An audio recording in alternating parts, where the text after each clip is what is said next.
Alrighty, this is my 1965 MG Midget. We call it Franken Midget because it's got the back half of a 1972 to 74 on it, but the front half is a 1965. I just got done pulling the engine out.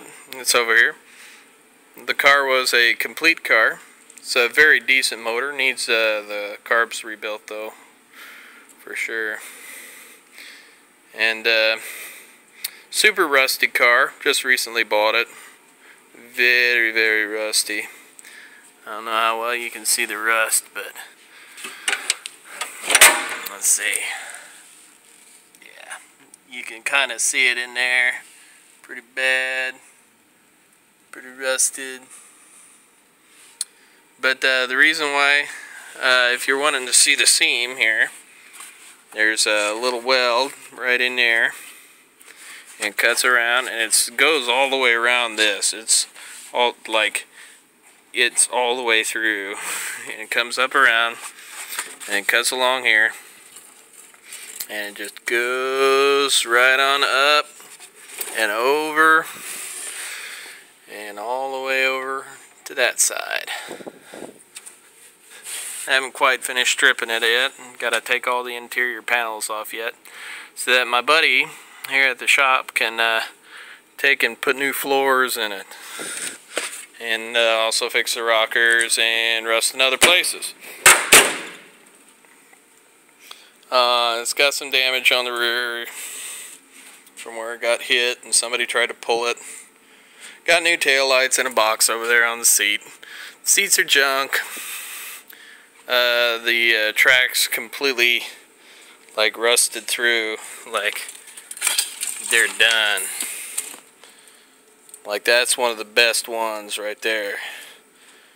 And the mechanisms on the bottom of the seats doesn't work anymore. They're out of a newer car anyway.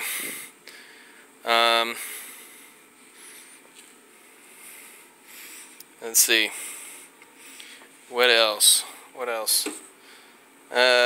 Needed to pull the engine anyway because there's water in the transmission, and I want to see what that looks like.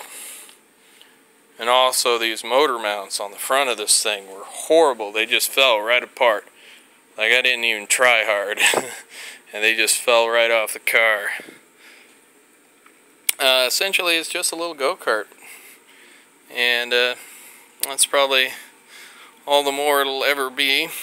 I took the grill out of it because it's all bent and twisted, and that headlight bezel was all bent and twisted, but I've been working on it, hammering it out and kind of getting the dents out of it. There's a massive dent right here in the top of it, just huge. That thing's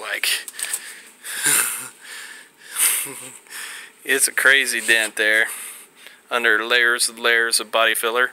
White fender. It was like a dark red car with a light orangish red. That one was.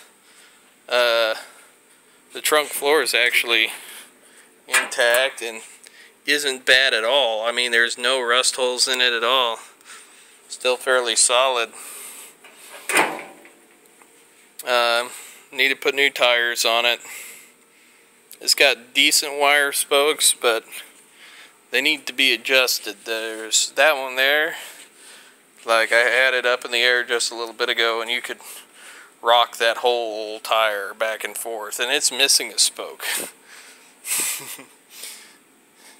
And then the other tire that I have, the spare, that thing's got the walls are toast in it. That thing would blow up the instant you try to air it up. It has damage on the hood right here. Little crack in the windshield right there.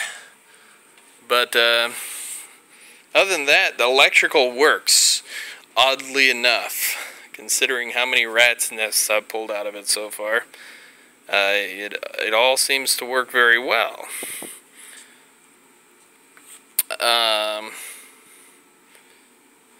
Anyway,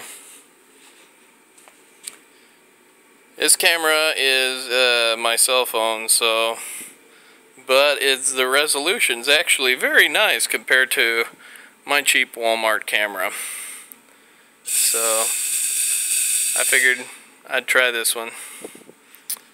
Anyway, that gives you a pretty decent idea actually on what I'm dealing with. And then, like I said, the motor is just chilling over there, and radiator, and that there is the radiator for a Mitsubishi. And I brought it into work today to see just how much modification it would take to put a Mitsubishi radiator in that hole. Turns out quite a bit, but I kind of expected that. What I'm thinking about doing is sticking a Mitsubishi engine transmission in it. 4-cylinder, 5-speed with overdrive. It'd make this thing super quick.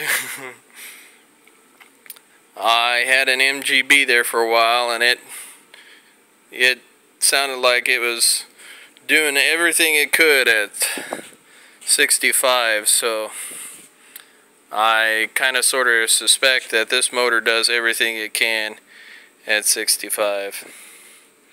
But all the window regulators work, and all the glass is still good except for that one crack, and the mirrors are decent, and it just needs some loving. That's all it needs. I'm gonna see what I can do.